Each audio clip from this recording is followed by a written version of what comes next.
கிளாந்திமுனை மலையடிவாரத்தை மூதூர் முஸ்லிம்கள் கூட்டுப்படுகொலைக்கான கொலைக்களமாகவே பார்க்கின்றனர். அந்த நாளின் அனுபவங்களை அச்சத்துடன் இன்னும் இன்னும் நினைவு கூர்கின்றனர், வயதுபால் வேறுபாடின்றி. 3 தினங்கள் நீடித்த மூதூர் முஸ்லிம்களின் வெளியேற்றத்தின் போது 54 பேர் மரணமடைந்தும் 1176 பேர் காயமடைந்தும் உள்ளனர். பல கோடி ரூபாய் பெறுமதியான சொத்துழப்புகளும் பெருமளவு மனச்சிதைவுகளும் ஏற்பட்டுள்ளன. மூதூர் முஸ்லிம்களை வெளியேற்றுவதுதான் புலிகளின் நீண்டகால திட்டம் என்பதும், பெருமளவு கூட்டுப் படுகொலையை நடாத்துவதே புலிகளின் நோக்கமாகவிருந்தது என்பதற்குமான சாட்சியம் அந்த துயர வாழ்வை நேரடியாக எதிர்கொண்ட 38,000 முஸ்லிம் உயிர்களுமாகும். இதற்கு வேறு சாட்சியங்கள் தேடிப் போக வேண்டிய எந்த அவசியமும் இல்லை. உலகளவில் இன்று மாறிவரும் அரசியல் சூழ்நிலைகளை கருத்தில் கொண்டு புலிகள் தந்திரோபாய அடிப்படையில் மூதூர் முஸ்லிம்களின் வெளியேற்றத்தை திட்டமிட்டு நடத்தினர்.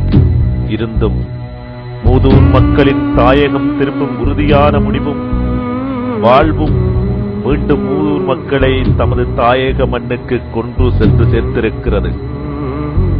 கிளாந்திமுனை மலையடிவார கூட்டுப் படுகொலையில் ஆயிரக்கணக்கானோர் மரித்துப் போக வாய்ப்பிருந்தும் அச்சூழலின் புறநிலைகளின் காரணமாக பெருமளவு உயிர் படுகொலைகள் தவிர்க்கப்பட்டிருக்கின்றது.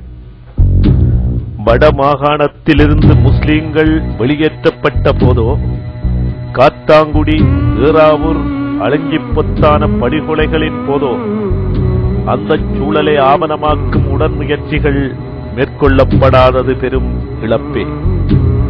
அந்த நிகழ்வு மூதூர் வெளியேற்றத்தின் போதும் நிகழ்ந்துவிடக் கூடாது என்கிற அக்கறையின்பால் இச்சிறு தொகுப்பு தொகுக்கப்பட்டுள்ளது. இச்சிறு தொகுப்பில் சொல்லப்பட்டவைகள் மூதூர் மக்கள் அனுபவித்த மிக பெரும் துயரின் ஒரு சிறு பக்கமேயாகும்.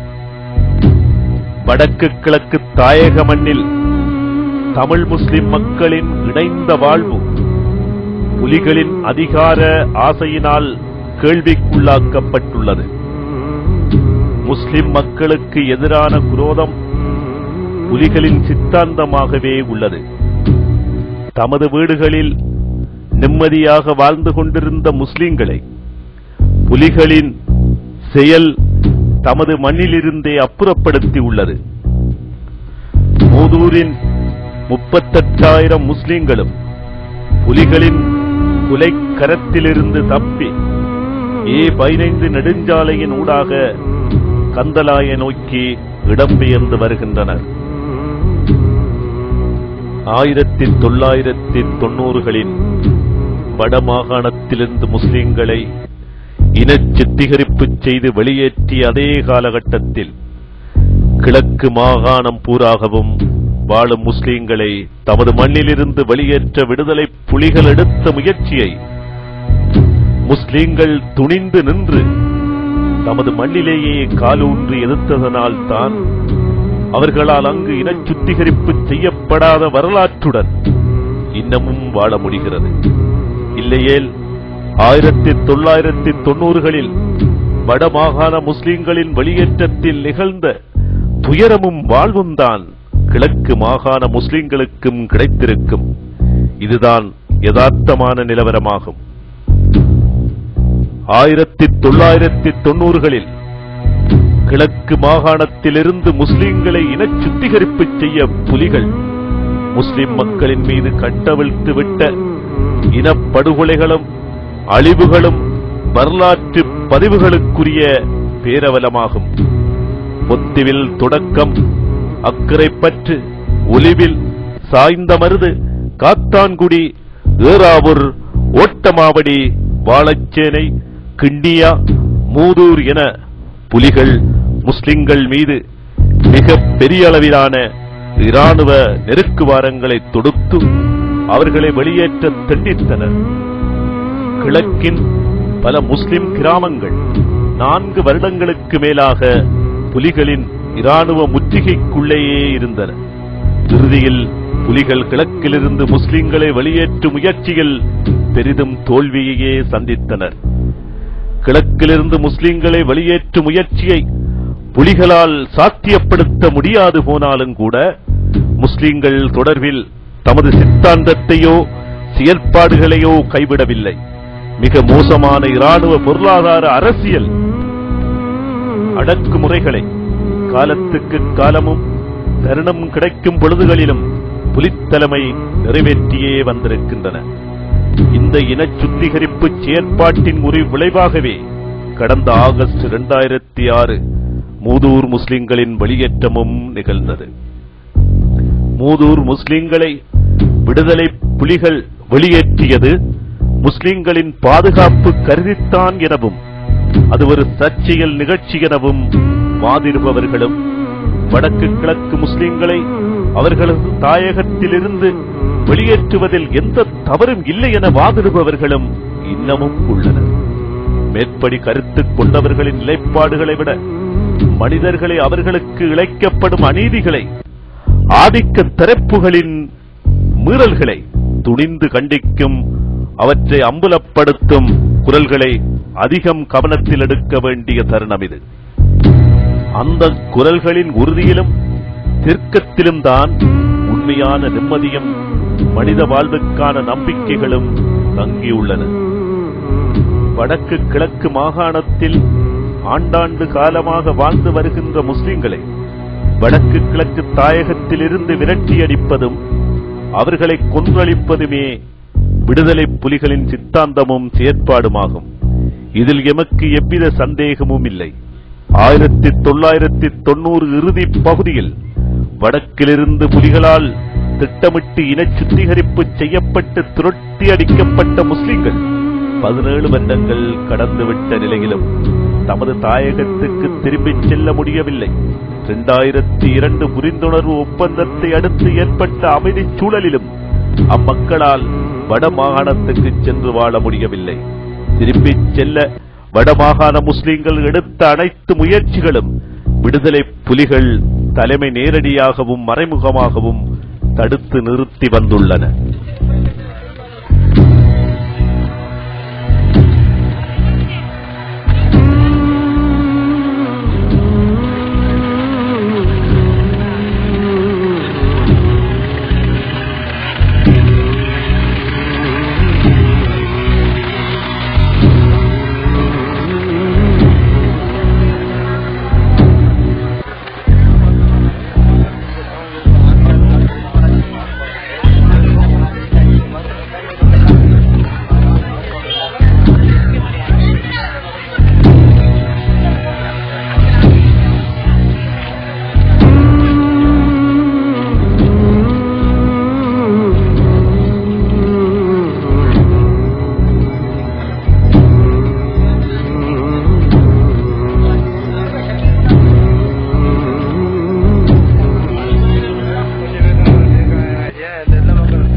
மூதூர் மஜ்லிஸ் ஷூரா தலைவர் கரீம் மௌலவி தமது அனுபவங்களை கூறுகின்றார்.